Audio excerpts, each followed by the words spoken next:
Thank you for joining us today. We will be talking about the importance of gamification and a fun-first approach.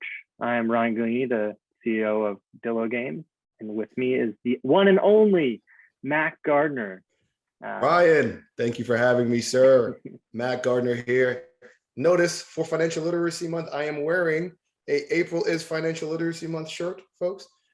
We have the four money bears here. Shout out to Rob Phelan, who is the author of M is for Money and the creator of Stash the Squirrel, for putting this together and really getting the awareness out for financial literacy. So I wanted to definitely start off our conversation with that. So Ryan, gamification, what are your thoughts on that, man?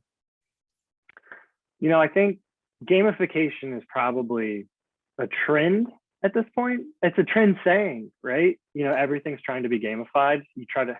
Some things don't need to be gamified, and they're trying is really hard to gamify. I think, you know, a lot of stock tech apps are trying to gamify things when they probably shouldn't be. But in reality, gamification really comes back down to the game, right? It's, you know, I think fun first approach and gamification are two of the most important pieces of, especially of the Berryville and you know, the four money bears. Financial literacy especially is a very hard to understand subject. Mac, I feel like, you know, I didn't come into this from a finance background like you did. So when I first came in here, I was a little lost. My background is doing video and taking a storyline, a script, and creating visuals to go along with that, whether it's animation or, you know, a video shoot. The only way to really not just teach financial literacy, but to understand it is with, you know, a fun first approach. So you don't want to feel like you're learning, you want to be playing a game, right? And I think that kind of segues us into why we did, you know, the Berryville game. So what are your thoughts on that, Mac? My whole thought on the gamification process, you made a few very good points. I think what we're doing is we're gamifying the financial education process. So that's a big differentiator from what folks are talking about out there. One of the big knocks that people have on current financial literacy platforms is that it's boring, it's not fun, and honestly, it's just not meeting people where they are. And what we're building with the Four Money Bears Berryville is a game that meets young people where they are.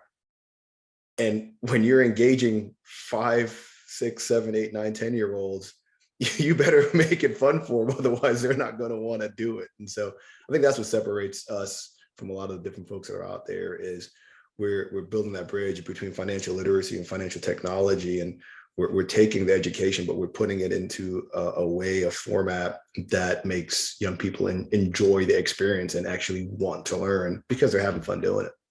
Yeah. And I think you make a good point there. You know, as we've been talking about the game design itself, you know, it's always been important that fun is the game, and meeting the kids where they are that's such a good way of saying it. A kid's going to play a game before he picks up a workbook and does financial literacy work, you know? And the only way to really understand financial literacy isn't even just answer a few questions. You need to do it repetitively. You need to learn habits and stuff like that. I think those are, you know, really why we're habits, behaviors, traits. Yeah, if my kids were here, they're like, Papa, we know. Yeah. Good habits. So there's habits, behaviors, and traits, right? Like, I think that is, you know, a great thing to add. I think most games actually already do that. Every game kind of does that. If you think about baseball, basketball, and think about the time when you first started playing this sport. Yes, someone told you about it. Someone tried to explain it to you, but you didn't really understand how to do it. You didn't learn the muscle memory. You didn't learn the habit of playing it unless you're practicing all the time, unless you play it all the time, unless you're engaged with it. So that's a really important piece to the puzzle. Where we kind of differentiate is just, you have the Four Money Bears, the lore of it. We're adding fun adventures. We're adding a whole town and a city and places that you can do different things than just learn. So yes, the game is all learning, but in reality, if the kid wants to go out and just chop wood all day long, they can. I mean, we're not going to stop them. We're going to let them engage, you know, on their own time, engage when they want to. And not Yeah, go ahead. No, I'll say one of the important things that it hit me in the mind as soon as you were talking was the importance of socialization. And I think games are such a unique part of our society and our social fabric. And I think one of the reasons why financial literacy has not picked up and taken a hold as much is because it's not socialized at an early age. You know, folks don't really get exposure to this stuff, investing and banking stuff, until they're, you know, in their teens, sometimes 20s. So, you know, imagine the power of having a game that's socialized in a community by young people and played.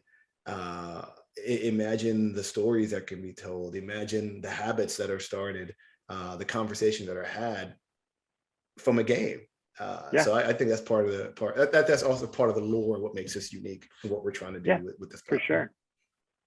Well, speaking of that, I think we can wrap this episode up, but next week we're going to talk about why and how the game teaches both sides of the personal financial fence. So I hope you enjoyed this quick podcast, and join us next week. As I like to say, Ryan, the journey continues. As always.